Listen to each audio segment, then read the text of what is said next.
2, 1. Welcome to another episode of the KAJ Convos podcast. We have another special guest here. He is a friend of mine. He's a motivational speaker. He's talked at hundreds of events around the world, talked to over 200,000 students, I think, is the last thing I saw. The charity organization he runs, Access 52, just celebrated their 10-year anniversary, which both Cole and I were lucky enough to attend. It was an incredible event. He's someone over the past year I've gotten to know both professionally and personally. He is, actually, you guys both have this in common. You both play left field in softball, so. You got a mean mitt? That's my spot. Yeah. That's my spot. He actually, this is a quick side note, but he made one of the most spectacular catches that I've ever seen in my entire life. Like, grabbed a home run over the fence, pulled it back in. It was the most insane thing I've ever seen in my life. But back to who he is. He's a good friend of mine. Him and his organization are doing some incredible things. And I think that they're making significant impact in the world. Please give it up for Michael Chiasson. I'll clap too. I'll clap too. Welcome. What's up, up, man? It's so good to be here. What's going on? Yeah, we're so happy to have you. Yeah, I'm starting to stay warm. Yeah. By the way, I need to preface this about this whole left field deal. Like I played baseball as a kid in Texas. I grew up in Texas. Right. And they always put the kid that didn't really know what they were doing outfield, just hoping, especially in the beginning. And I remember like my very first game I ever played, I was sitting in left field, like chewing on my glove because I was always like bored and distracted and looking at other stuff. And I happened to have my glove like this, and literally the ball got hit into my glove. The ball came right into my glove. Yeah. Everybody stood up screaming, and I just ran in like I knew what I was doing. So ever since then, I'm like, this is my lucky spot. So outfielder. I'm gonna own it. Well, I mean, when we play, that's like the most sought after position. That's where all the action is. Yeah, So, that was a mistake choosing that on your guys' team. But it's fun. It's fun. yes, exactly. So you get the most exercise. You get to run. Yeah. So the point of this podcast, if you don't know, it's for us to just try to get to know people that we feel are either entrepreneurs or are just extremely passionate about what they do. And I think that you fit both of those criterias, having started this organization 10 years ago, like I briefly mentioned. And so we just kind of want to get an idea of how it all began. Who are you and how it all began? So why don't we start there and just talk a little bit about like who is Michael? That's a big question. And I think that's the constant discovery for anybody, because even who I was 10 years ago is not necessarily who I am now, right? Because I think with anything that we do, the hope is that with anything that we're giving our time, our attention, there's always a sacrifice involved, right? So, and what happens in that space, hopefully, is growth. Hopefully, impact. Hopefully, you're making a contribution. So, whenever you start something, typically, if it's something that's really close to your heart, you don't really know what you're doing. I mean, you want to, you pump yourself up, and you cast a great vision. You tell everybody you're going to change the world, and then it's a romantic vision, is what it is, right? Because hopefully it's something that has stirred within. And I think in that process of discovering what that looks like, you get to ask that question again, like, who are you? But the next question is what do you want? And I think that's such a hard question for anybody to really work out, is what do you really want? Because if you don't know that answer, then you're hoping to get to a destination. But what is that destination? Right. And so in the beginning with this, ever since I was a kid, my dad was a musician. Played with some incredible musicians in Texas, and never really knew that story about my dad, but I knew that was something within me that was kind of passed on as a gift, that I could play music, I could create moments with people. And so I knew somewhere in my life that was going to be something I was going to do. I didn't know what it was going to look like. And as I kept kind of developing it, and that's the thing, is that when you find your gift and you find something that is part of your genius, our responsibility to that is honestly to develop it, right? To really, and how you develop it for yourself versus how someone else develop it, I think that's where tension lies. Because what works for you does not necessarily work for me. Sure. right? But it was always getting around people that were not just as good as you. And I learned this at a young age, is getting yourself around people that were better than you. And I mean, sometimes you sit there, you're like, why can't I do that like them? But then the question is, was I willing to do the kind of things they did to get to where? And you see that in business, you see that anywhere, right? Like, you know, being around successful people, great entrepreneurs, you guys included with that. You know, am I really willing to put in the equity that's required of myself, my mind, my heart, my attention, eliminating distractions, all that kind of stuff, to create that space so that I can know what the next step is. Right. And so 10 years ago, I had been playing music professionally for quite a few years, met some great people. But along that journey, I realized that there was a gap and there was a need. And, you know, from a communication perspective, that was like, man, could I say something that could help someone look up for a moment? And what broke my heart were people that were kind of giving up a little bit too early. And to the extreme would be to give up on their life. But if we were to pull that, you know, zoom out a little bit, maybe it was people giving up on their dream or their passion. And I realized that that was something that stirred really, really, really passionately in my heart that, man, can we do something about that? And so 10 years ago, I rallied around a few people and shared the romantic vision with them and was very honest. I think that's a critical point. Like, especially people that love you and that are going to support you, they're there because they want the best for you. Yeah. And so be honest I had to get real honest. Like, I don't know a lot of these things. And the good thing was take a step, right? You got to start. And then if you surround yourself with the right people, then hopefully they're going to challenge you. Hopefully they're going to encourage you, but hopefully, and this is the key, is they're going to tell you the truth. Right. Right. So that's incredible. It's almost having known you and being a little bit involved in your organization over the past year and a half.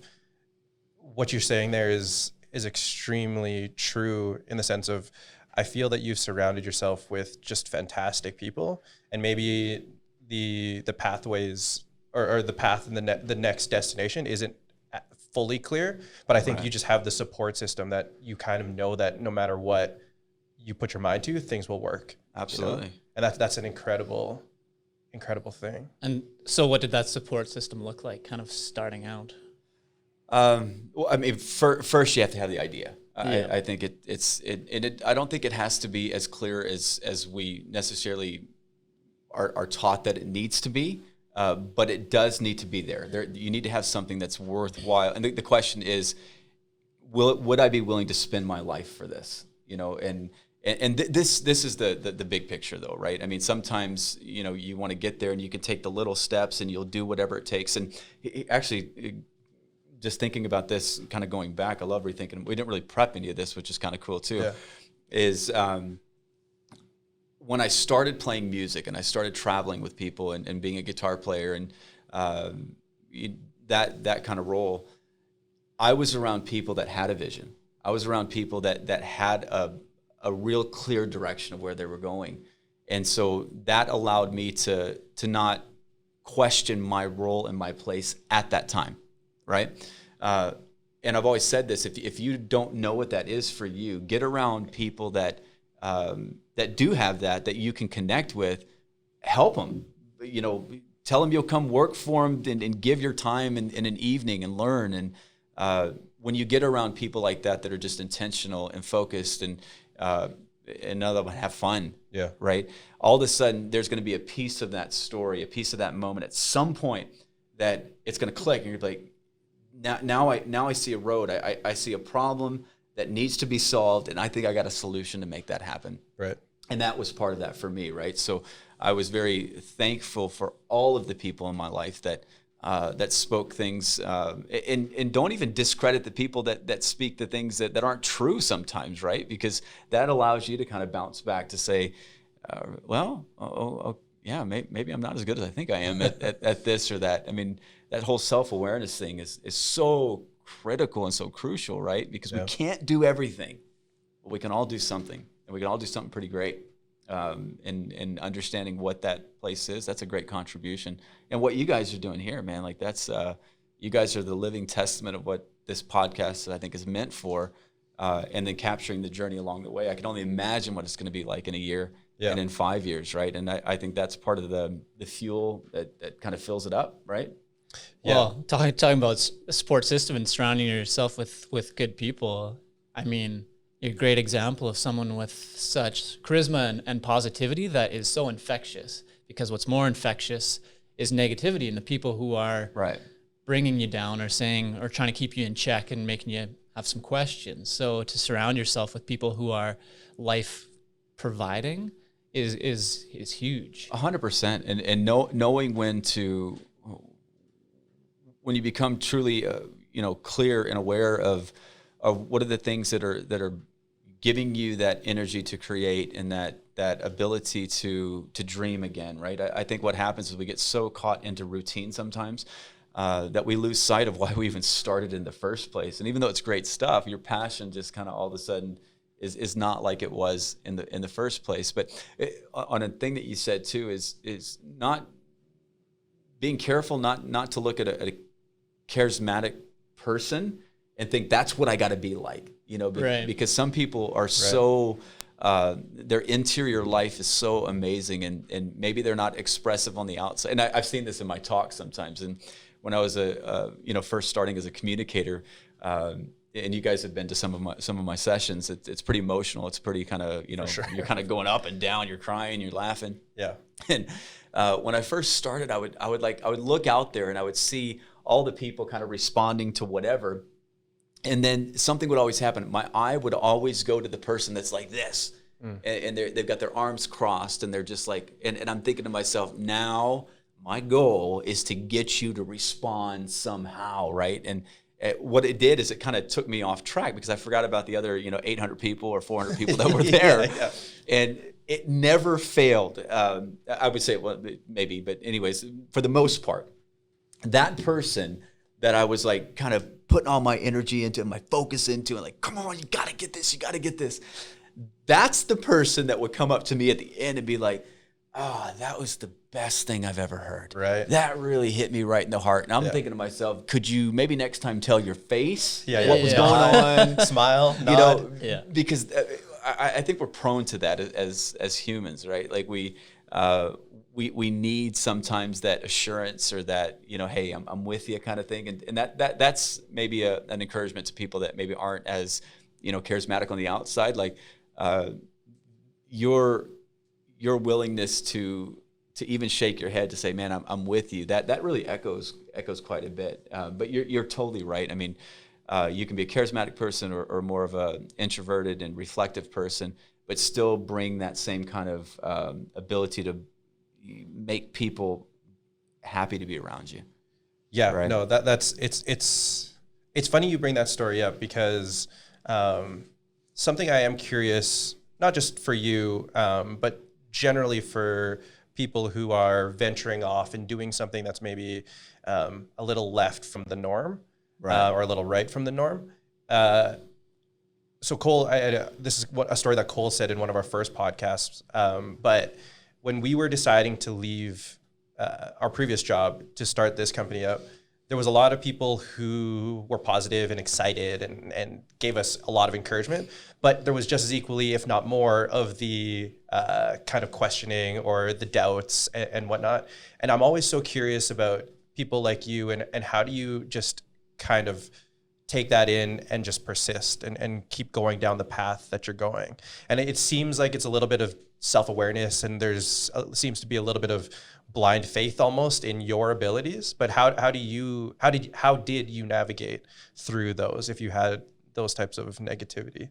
For sure. Well, I everything that we do is going to create some kind of ripple. It's going to create some kind of impact, good, bad. We choose every day. Sometimes the greatest act of faith is simply to remain faithful enough to stay the course, though. Right. And so in the beginning, and I'm a great starter. I don't know if anybody can relate to that, but I'm a great starter. I'm an idea guy. I've always got something, rolling in my head.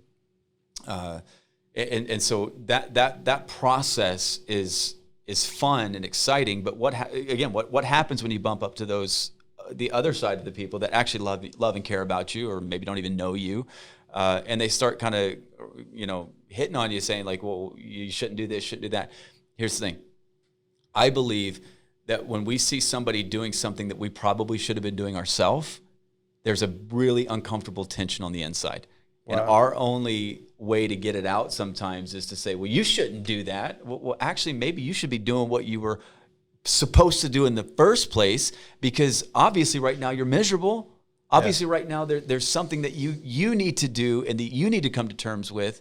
And you have, as a leader and as someone that's going to take a step of faith, a step of courage, whatever language you want to use there, that you've got to be willing to realize and be okay with that you doing what you do is going to bump someone else the wrong way. And understand that maybe your place in their life and in that story is actually going to be a huge encouragement down the road. In the midst of the beginning, it's hard, man, especially if it's family, or especially if it's someone that you thought was going to be there with you, and it might be they need a space because you did something that was pretty courageous. And courage is a lot of the language that we use, and especially with our generation now, with vision and courage and taking a step and entrepreneurs and all that kind of stuff. It's one thing to say it; it's another thing to do it, and it's another thing to stay committed to it, right? So, that's a lot of the lessons I've learned with people, is that I don't think it's intentional a lot of the times. Yeah. I just think it's you're bumping up against something in them that was, you got to respond, right? And I personally just don't want to look back at moments and be like, I should have, and worse, I actually could have, right? Because the older that you get, there's more at stake. Right. When I was young and single and able to do anything, like it was me. I mean, obviously it was my family, my friends around me too, that I was going to impact. But now being married, that added another level of, if you're going to take a step and a risk, it's not just you anymore. It's you and your wife or your spouse or your significant other. But then when kids come along, now, the game has changed, right? And so, we can always look back and say, I should have and I could have, but I think there's a lot of people right now that can and should, and in whatever that is. But what are you doing? Why are you doing it? And what's the outcome? What's the contribution? Yeah, right. No, it's so interesting that you're bringing it, or you're saying it like this, because as I reflect on my conversations that I had, and Cole's told me some of the stories that he's had as well, all of the people that were very encouraging or happy or excited for us were all the ones who we perceived had done this, had gone out and ventured off on their own and started their own thing and almost pursued their passion. So they know that feeling. And all the people that were more hesitant and more negative were kind of, maybe, at least from our perception, weren't doing those types of things. Right. So it's funny that you say, I've never really thought about it in that sense of, it's maybe they're emoting something that's like their feeling. Right, and the people that aren't maybe the entrepreneurial, or they're just not wired to be able to take that kind of step or that kind of risk. Those are some of the greatest people within the organizations that have had the leaders that have stepped out and taken that. So there's a place there for those people, and especially nowadays, because everybody feels like they have to do what everybody else does sometimes, right? Because you see the images out there, and you see the lifestyles that people are pretending to live, and that's good. I mean, it is what it is. But I mean, there's something pretty special about someone working with you that they love numbers. Numbers make me want to throw up, right? And one of the biggest things that I've learned, especially working with you guys, is know your numbers, right? Yeah, I don't have to do all the little, like, what you can do and all the spreadsheets. I can't do that. And I think that's where the tension comes in, is that if you're leading something, you think you have to do everything. Well, that's not leading. That's not leading that's maybe leading yourself, but eventually you're going to hit burnout. Yeah. Right. And there's a lot of people there, and that, you look at people that you think are successful, but if you go behind their title, what do you find? A person. You find a person. Yeah.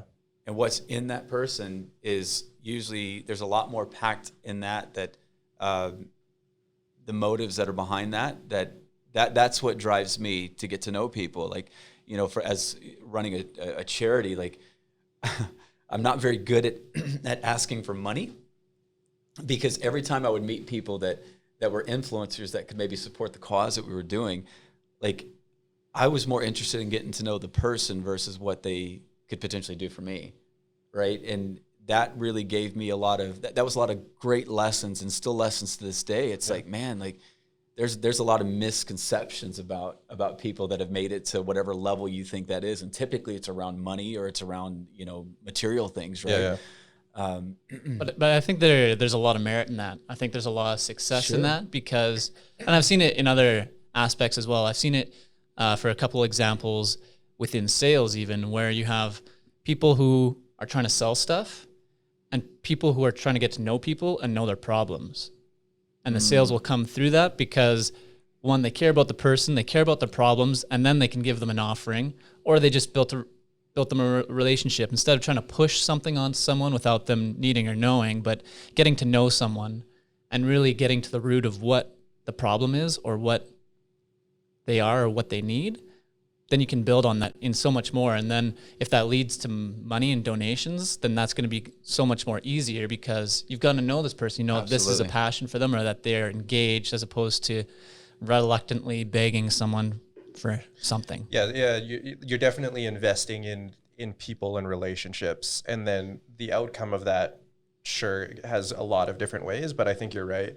The most successful, quote unquote, salespeople, or just people who just generally have been successful, I think, put a lot of emphasis on building those relationships without that motivation necessarily behind or leading that relationship. And then over time, like they'll see the fruits of their labor. It's funny. There's a story that I heard it's about dealing with international business people, where North America is the only place where a sales guy goes to, say, an executive, and in that first meeting tries to make a sale, because in North American, it's more transactionary, and everyone kind of knows that you have an offering, I have a need, and so we're going to exchange that as quick as possible.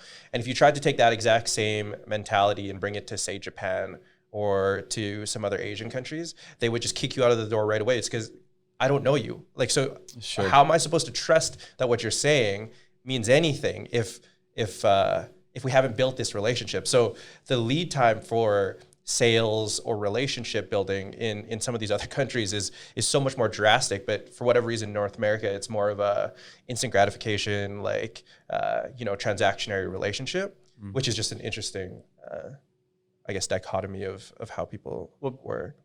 People know, when you're being authentic, when you're not being authentic. And I think one maybe takeaway on that is you're going to be misunderstood. Like and not everybody's going to like you. Everybody's going to think that you should be saying this way, or selling this way, or creating this that way. And, there might be some merit to what they say, but at the end of the day, this is what has been placed in your heart to follow. And, the whole misunderstandings and all that stuff that happens. But what it comes down to, that I think echoes, that really has weight in the long term, is the relationships, right? Do you care about me and really the things that I'm trying to figure out in my life, whatever product you're doing, or whatever you're trying to offer, whatever you're trying to create? Do you care about me more than you do me giving you a transaction in return, right? And that really, in my world of communication, I have to be okay with. Because I know that I'm going to be, next week in front of 1,000 high school students or junior high students. And what I'm going to offer to them is something that I believe is going to help them, maybe help them see things a little bit differently, maybe help them get through a rut, or, maybe somebody's going to be sitting in that gym that the night before family just really blew up and things are really hard. And what's going on in that kid's mind is, if we were to talk about it, would bring many people to tears. Yeah. And my job is to come as authentically as I can and as vulnerable as I can, and to say, hey, and I say this every time I speak. I said, the goal today is not for you to get you to do what I do, to believe what I believe, or to act how I act. That's going to mess you up. The goal is that we can maybe rally around an idea to help us walk out of here more inspired than when we came in. And if we could be okay with that, then whatever's going to come from this moment, find something to hold on to, because people don't retain everything that you say. Yeah. But if they can retain something and you can create a memorable moment for them, man, that guy really cared. And maybe they don't go for what you're offering right now, but they're never going to forget how you made them feel. Yeah. And people know that. So, if you keep bumping up against things that are, and how come nobody's responding to me? Well, have you reflected on what you're putting out there? Right. And there's such an expectation, so we got to challenge that process too, right? Because it takes time, and we are in such a fast-paced generation right now too. Like even, sitting around to have a meal together, like let's go get fast food, fast. Let's just get it and go. Whereas what happens to the moments when we sat around a table and we shared and we had a great meal and we talked and we laughed, and those are the memorable moments. I don't get me wrong. Sometimes I like the fast food, and I like it a lot. doesn't? But it just makes us rethink some things, and I think that's a really cool opportunity for us in our generation to recapture again. Yeah. Right. Because at the end of the day, if you've made a ton of money and you've built something great, but you're not happy, and by the way, there's nobody around with you, What was the point? what was the point? Yeah. What was the point? And the other side, if there's leaders that listen, and there are leaders that listen to this, obviously, that we've heard it said that it's lonely at the top, because people don't see the things that you have to process, and that because again, it's not just about you anymore, especially if you have a staff and you have people counting on you. Yeah. Like, there's a lot there, man. And so it really comes back to, what are we doing for ourselves as well to make sure that we don't lose our joy, that we don't lose our passion. And it really goes down to the convictions of your heart too, right? Like, why are you doing this? What are you doing this for? What problem are you trying to solve that you're going to actually make a contribution towards to make it better? And so that's something I'm really curious about, because in your work, I'd have the perception that you have a high emotional, resiliency, because you're talking about going and talking with 1,000 students, and you have a motto of every student matters, right? Absolutely. So you go out there and you're talking to a whole bunch of kids, and you get a whole bunch of problems, you get a whole bunch of different perspectives, and that can be a lot laid on you as well, and you have to know how to navigate those to be able to help communicate with them and help bring them up. But to do that, you have to take a little bit away from them. And so what do you do with that? Like, how do you manage to keep joyful? Great question. I'm not the savior. Yeah. I have one. Yeah. Unapologetically. Yeah. Yeah. But I'm not the savior. Oh. And I think that's you can't do everything for everybody, because you can always do something for somebody. And what it came down for me as well is that, you're doing all this great work, and we're making an impact, and we're talking to hundreds of thousands of students and your parents and teachers, all kinds of stuff. And then you realize you got your own mess. That's hard, man. When you bump up against life, when it calls your bluff, everything that you claim to be about, that's when it really comes to light. And that's when the people around you get to see, how are you going to handle that? What are you going to do about that? For me personally, like, I realize that, because I care. I care to the point where it's like, at the end of the day, I want to be spent. I want to know that today I spent everything I had doing exactly the thing that I believe I've been created to do, right? And could I have done better? But that's my time to reflect on, Sure. right? And what can I do better tomorrow? But on a practical sense, and I'll get very honest with you, I see somebody, right? I've got people around me, like, I got to go see somebody. I didn't realize I needed that. Right. But you know what happened? Is I was looking at other communicators out there, because, really all this, you take this stuff home with you because you care, right? And then all of a sudden, my wife will say something, my kid, and I was like, God, just not at my best. And it's like, what's going on? Well, it's not you. Well, obviously, you're creating this space. And I'm like, man, this affects everything. Our work affect. And so when people say, well, my work life is my work life, and my home life is my home life. Come on. Yeah. Yeah. One of you is lying. Yeah. One of you is lying. Yeah. You choose, right? And so people that have a conviction in their heart that they do something, they live out their faith or whatever, they do their work thing, but it's all compartmentalized. We don't live like that. We're human beings and humans becoming, right? And so all of that is intertwined. And so I want to work with people I like. I want them to be my friends. I care about them, because if I don't, especially in our work, if I don't care about the people that I work with, but I'm saying that we care about all the people we talk to, one of us is lying, right? And so, you know, for me, there are going to be moments that you bump up against things that you didn't think were going to affect you the way that you did. Like, and for people that know my story, there's been a lot of hardships, right? And there's, you know, bounce back, whatever you want to call it. I mean, I think we're all wired a little bit different in how we handle, you know, moments that can really drop you to your knees or break you a little bit. But you realize that even the person that has answers or has insights or can create moments, that person needs help too. Yeah. Right. And so I've been very, very thankful that we've partnered with an organization called the Center for Foundational Health, and that's been quite life-changing for me, right, on a personal level, because I walked into that thinking, oh, we can help each other, because even for the people that we work with that have problems, there's only so much that I can do for them, right? Yeah. And it would be a disservice to them if we didn't have relationships with other people that we could kind of direct them to say, hey, there's some things that you need some maybe professional help with, or some help that we can't provide to you. Again, we can't do everything, but we can always do something. And when we were going through that process, I'm like, I think I should be going here, right? And and really, I mean that. But again, it's like, are we ever going to be done? Yeah. You know, because I think that's the thing too, is that we want to work to get to a point for what? So you can just sit back and relax and write a book and just sit back on the royalties. Well, then obviously you're not as passionate as you thought.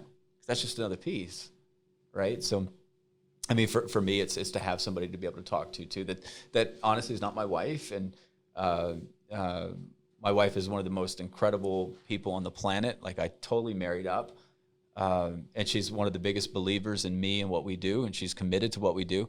But there's some things too that need to make our relationship better as well, right? So, because I mean, at the end of the day too, I mean, you guys have seen it, I've seen it, that there's always a cost, and sometimes the cost is family, and sometimes the cost is people's lives, and sometimes the cost is, you know, losing everything. I don't know. And what can we do to create those guardrails in our world, especially as young leaders, you know, and to have the humility to listen, right? These people that have been scraped up and banged up and have learned the lessons, like, take them for coffee, man. Like, go take them for lunch. That's an investment that is so worthwhile for you and for your organization, for your people, for you personally, and just ask questions, you know? Yeah. It's so this, you clearly have this confidence and almost self-awareness, very resilient and whatnot. And what's interesting to me is, like, I believe that is your true authentic self, having to get to know you for a long time or for a while now.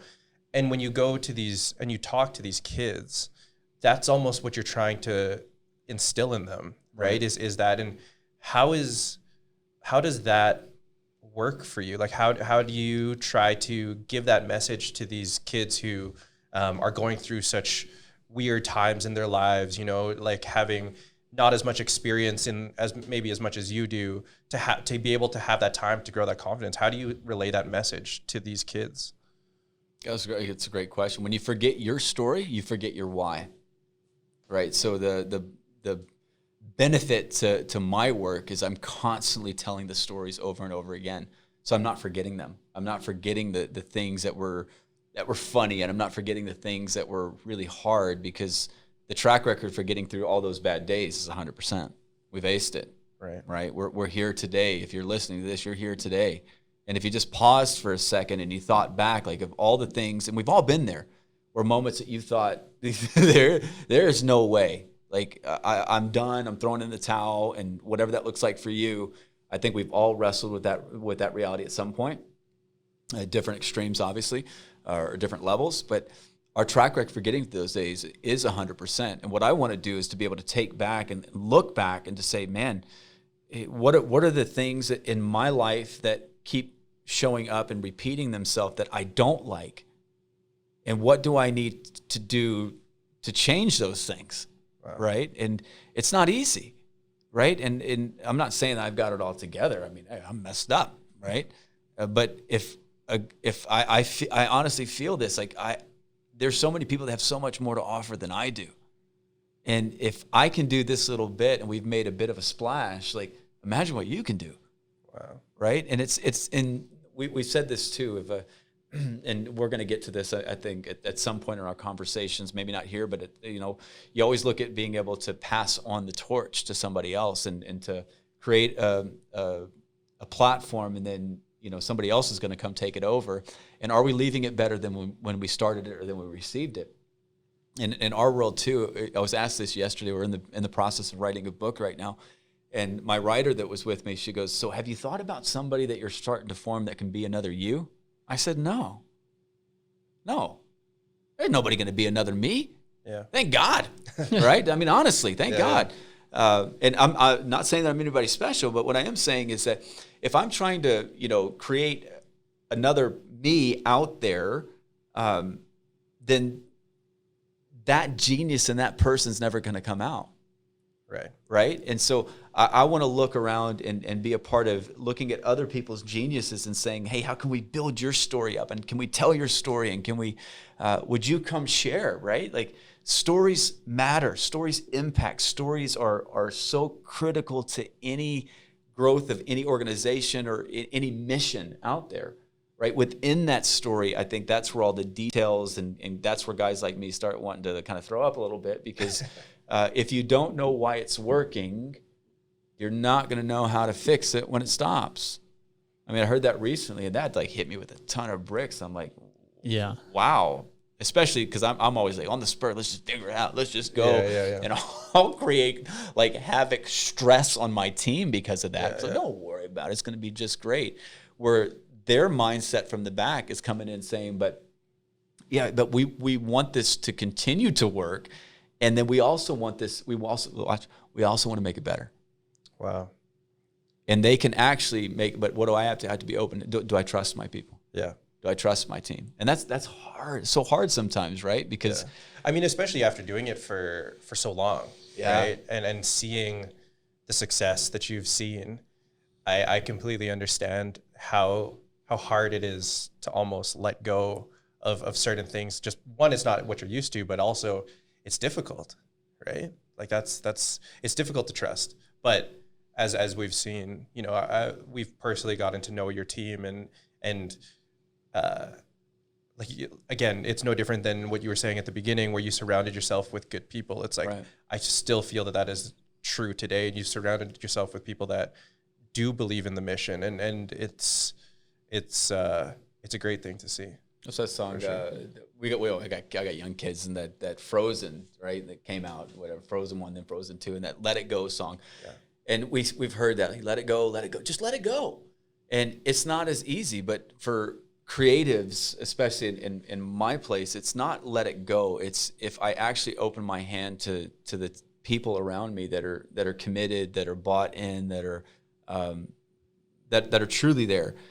It's not a letting go. It's actually a letting grow, right? This is and it's not going to be the way that you think it's going to be. It's probably most likely 99.9% going to be better. Yeah. Right. Because they see angles like you do. And I was working with a kid one time. He was really struggling with life, like really struggling. But I mean, when you look at his background, his great family, supportive, loved him, cared for him. I mean, they were there, they talked.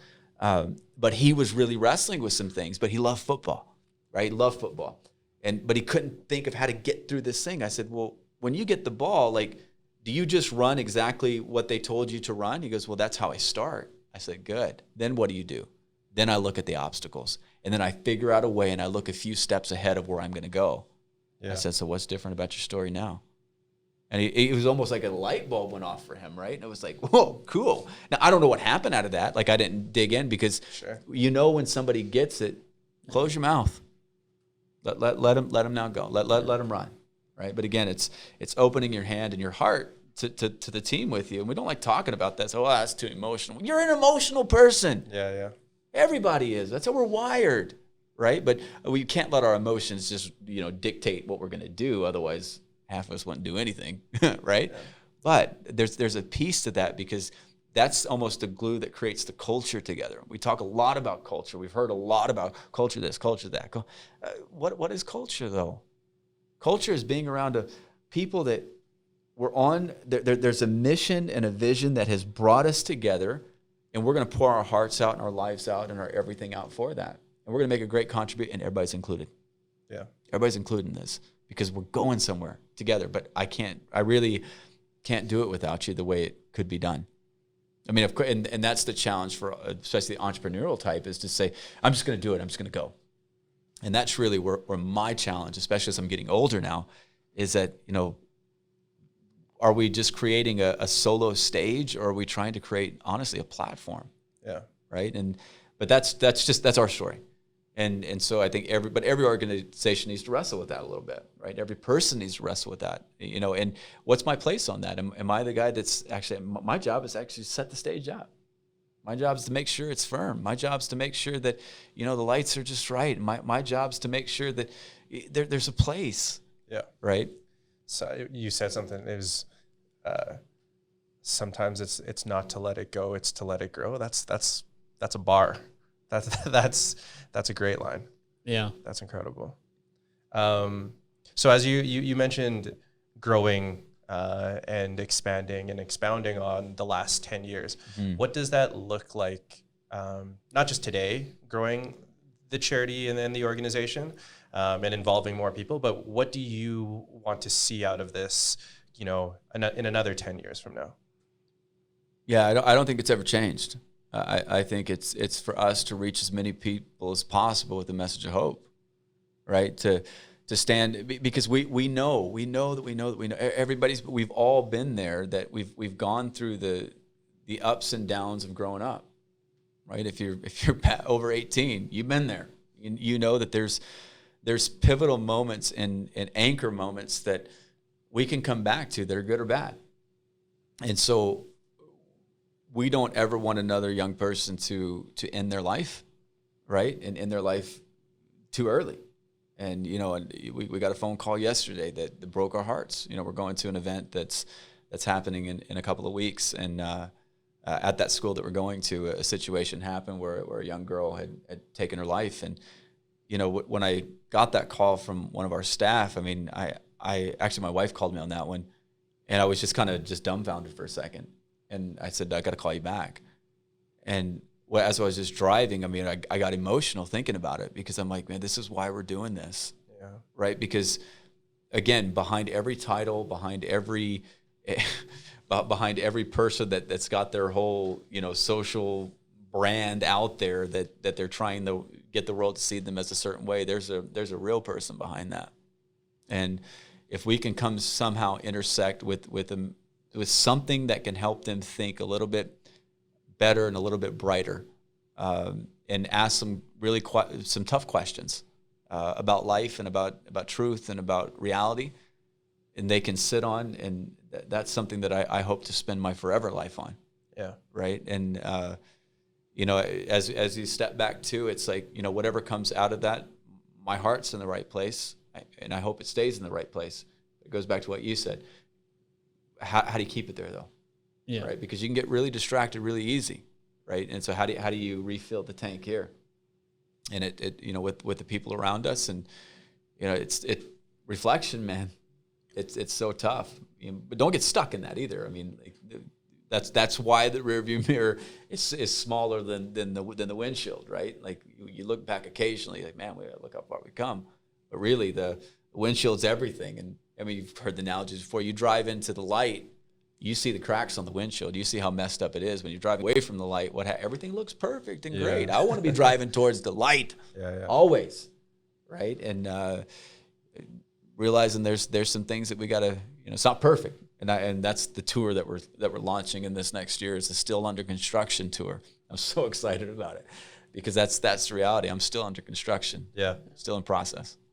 Yeah. What I think is really interesting is the amount of reflection that you've been talking about, right? Because they always say success is a poor teacher, and during failures that you have to really try and iterate and build yourself back up so that you can find success.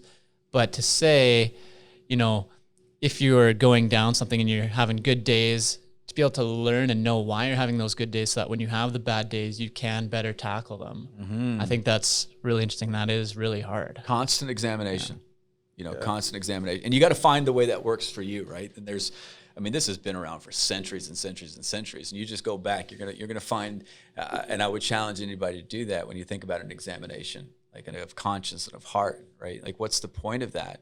It's not just to do it. It's because once it comes to the light, if it needs to die, let it die in the light, right? If we're always trying to hide stuff and pretend and just kind of go through it like we're okay. Golfers are prime examples of this, right? Like, you go on the golf course and you see somebody out there that's got all the gear and they got all the stuff, they got the clothes, they got everything, and you look at them, that guy's going to be good, that girl's going to be amazing, and they take that shot, you're like, oh my God, you're terrible, right? It's like, what just happened? Well, you got part of it right. Yeah. You got part of it right. You see, and so the examination for us is just to really look back and to say, really, what was my assignment today? How did I do? Who did I love? How was I grateful? How was I generous today? When was I at my best? When was I at my worst? When was I feeling the most rested? When was I feeling drained? And then you get to look around at what were those things and who were those people too that added that. And that allows you to also reflect as well, is that maybe that person in my life, I need to create a little bit more space. Do I love them? Absolutely, I love them. I care for them. I mean, they're here. They're existing with me. That's amazing. But I don't need, if I'm spending 90% of my time with them, and at the end of the day, I'm spent in the bad way, then that's not good. Yeah. But until I reflect on that too, and it might just be a conversation, again, it might be a conversation that can fix it, right? So anytime we run away from something, we're running towards something else, right? So reflection and examination is always a critical piece of, I think, of any leader that needs to be brought back if you don't do it already. Have you always been like that? Even when you're younger? Unintentionally. Yeah. Like when I think back on that, like that was, I always saw things a little bit differently too. I was always looking at the kid that nobody liked, and I would be able to process at a rapid speed just to kind of think through, yeah, but nobody gave this kid a chance, or seeing like, I'm always about building bridges with people and seeing the good that's there, right? Like, and yeah, maybe it's not perfect, but neither are you. Yeah. Neither am I. Like, no different than when my kid learned how to walk, right? Like, are they just going to get up and start walking? That'd be kind of weird, man. That'd be like, wow, you're a genius. Like, yeah, we created that, Melissa. That's amazing. And we believe our kids are amazing and they're incredible. But when they first learned how to walk, what'd they do? Fall. And what did we do? We laughed. Yeah. Right? I can say pick them up or something, but no. Yeah. I mean, their ability to process that, thank God, they need counseling for the rest of their life. But yeah. But then we would get them back up, and they'd keep going again, right? And so that's why the importance is so critical for us, because just like that kid's going to be able to do it. That kid's going to be able to do it.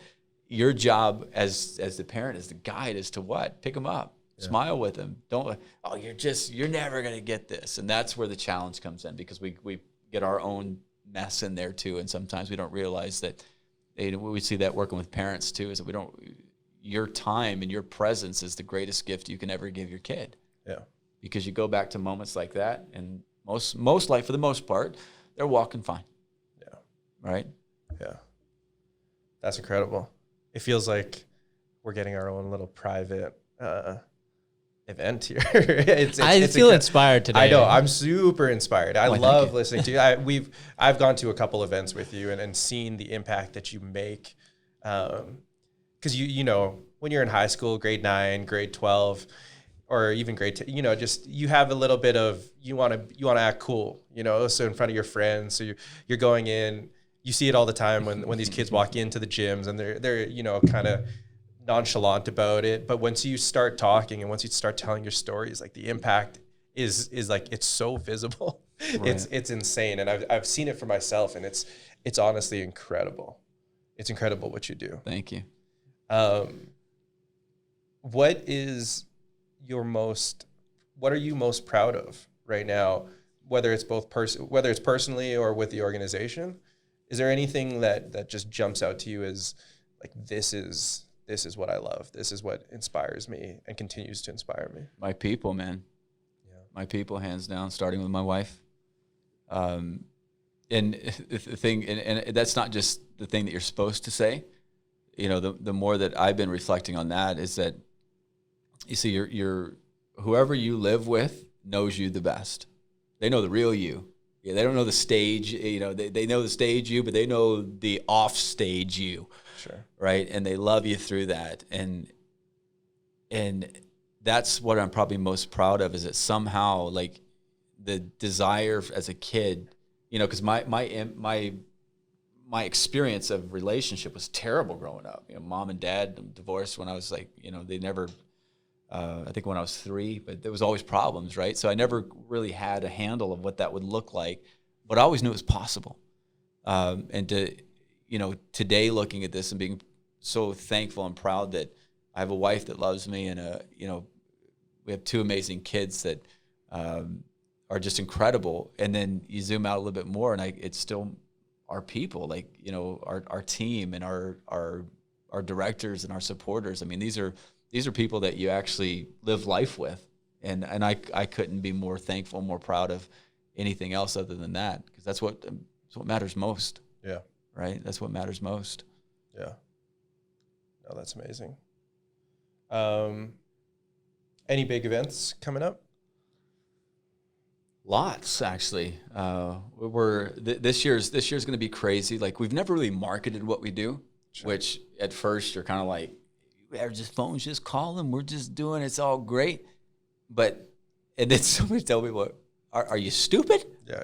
I'm like, we've had many of these conversations. Yeah, but probably a little bit in some areas. And if people don't know what you do, how in the world are they going to know that you can add value to what they need? Yeah. Right. And so we've really kind of staffed up around that, and you know, the events are rocking and rolling. That's great. We've got some really cool projects, as I kind of briefly mentioned about the book that we're working on right now. That's absolutely some incredible. I'm very excited about this and very proud of this as well. Are we able to talk about that? Yeah, yet? Absolutely. So in our work with students, I mean, an event is an event. It's kind of like an emotional high, and you know, like hearing a motivational speaker, right? Like you get all excited and you're gonna go out there and you're gonna do it. And you get in your car and you get out on the road and somebody cuts you off and the motivation's gone, right? If you've ever experienced that before. But I wanted to say, like, is what we're doing actually lasting? Is it actually impactful? And I did this by having some paper and some pens, and I just had an idea. I said, if anybody wants to help me, I'll put a statement and you can fill it in. It's completely anonymous. I just asked them, you know, things I wish my parents knew. And I thought we were going to get like 10 letters, maybe 20 letters. And, you know, right now we're at just over 4,000 handwritten letters from high school and junior high students. And we realized that there's a responsibility to that content. Like me as a dad, and as a parent, as a guide for many people, I'm like, man, if I could have this content, that could probably help me in a huge way, right? And so, yeah. So we've trying to figure out what to do with that, and then we're going to put it into a book. So we're super fired up about that. I've got a writer that's with me. We actually, I had a writer for a book we were working on quite a few years ago, but it wasn't the time. And the writer that I had was absolutely incredible. I'm so thankful for her because she got the juices going. She said something really encouraging to me. Maybe somebody needs to hear it. I don't know. Because it was like a year and then 2 years, and we're kind of getting nowhere. And she just she calls me. She goes, Michael, sometimes these things take up to 10 years to complete. And I'm like, that's not encouraging. And she goes, Michael, at the right time, when it's the time, it's going to happen. And then once it happens, it's like you open up the floodgates, and it's like boom, boom, boom, boom, boom, boom, boom, boom, boom. So if you find yourself at that place where you're kind of stuck with something, maybe you're in a season of truly learning, and a season of gaining wisdom, and a season of though you have the idea, don't say it's never going to happen. It just might not happen right now. And so now when we're in this process of writing it, the content's coming like crazy. It's amazing. But I also know my limits and my abilities, that I can communicate like this, but writing it on paper. Like I never did really good in school.